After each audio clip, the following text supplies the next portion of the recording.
여러분, 속이 쓰리거나 소화가 잘 안 되는 증상을 겪어본 적 있으신가요? 흔한 증상이라 대수롭지 않게 여기기 쉽지만 사실 위궤양의 초기 신호일 수 있습니다. 위궤양은 위 점막이 헐어서 상처가 생기는 질환입니다. 단순히 소화불량 정도로 끝나는 것이 아니라 방치하면 위출혈이나 천공 같은 심각한 합병증을 일으킬 수 있습니다. 더 무서운 것은 위암으로 이어질 위험도 있다는 점입니다. 따라서 조기 발견이 무엇보다 중요합니다. 위궤양의 대표적인 증상은 명치 부위 통증입니다. 공복일 때나 음식을 먹은 직후에 통증이 심해지기도 하고 속쓰림이나 더부룩함이 동반되기도 합니다. 구역질이나 구토, 체중 감소, 식욕 부진이 나타나기도 합니다. 그러나 일부 환자들은 특별한 증상이 없을 수도 있어 더 위험합니다. 조기 발견을 위해서는 내시경 검사가 필요합니다. 내시경으로 위 내부를 직접 살펴보면 작은 궤양도 발견할 수 있고 조직 검사를 통해 헬리코박터균 감염 여부도 확인할 수 있습니다. 헬리코박터균은 위궤양의 가장 큰 원인 중 하나입니다. 감염이 확인되면 반드시 항생제 치료가 필요합니다.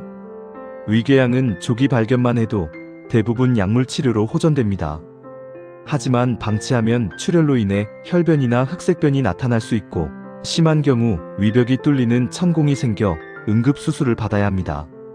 여러분, 혹시 속쓰림과 소화불량을 단순한 위장병으로만 여기고 계시지는 않나요? 지금이라도 정기적인 내시경 검진을 받으셔야 합니다. 위궤양의 조기 발견이 중요하다면 관리법도 반드시 실천해야 합니다. 첫째, 식습관을 바로 잡아야 합니다. 맵고 짠 음식, 튀김류 같은 자극적인 음식은 위 점막을 손상시켜 궤양을 악화시킵니다. 술과 커피, 탄산음료도 줄이는 것이 좋습니다. 대신 부드럽고 소화가 잘 되는 음식, 예를 들어 죽, 바나나, 삶은 채소 같은 음식을 섭취하는 것이 위 건강에 도움이 됩니다. 둘째, 규칙적인 식사입니다. 끼니를 거르거나 폭식하면 위에 큰 부담을 줍니다. 정해진 시간에 조금씩 나누어 먹는 것이 좋습니다. 셋째, 약물 관리입니다. 진통제나 소염제 같은 약은 위 점막을 손상시킬 수 있으므로 반드시 의사와 상의 후 복용해야 합니다. 넷째, 스트레스 관리입니다. 스트레스는 위산 분비를 늘려 위궤양을 악화시킵니다. 가벼운 운동이나 명상, 충분한 수면으로 스트레스를 줄여야 합니다. 실제 사례를 말씀드리겠습니다.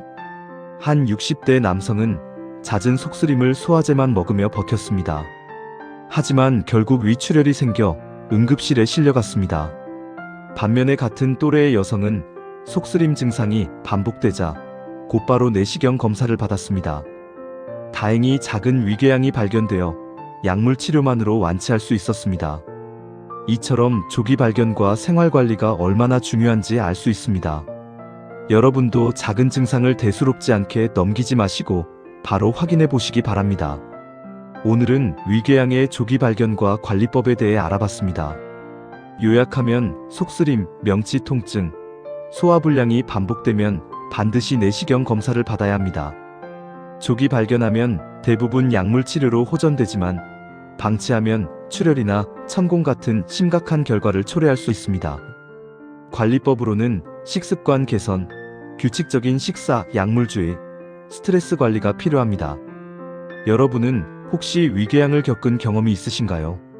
댓글로 경험을 나눠주시면 다른 분들에게 큰 도움이 될 것입니다. 오늘 영상이 유익했다면 구독과 좋아요 눌러주시고 가족과 친구에게도 꼭 공유해주세요. 여러분의 작은 실천이 소중한 위 건강을 지킬 수 있습니다.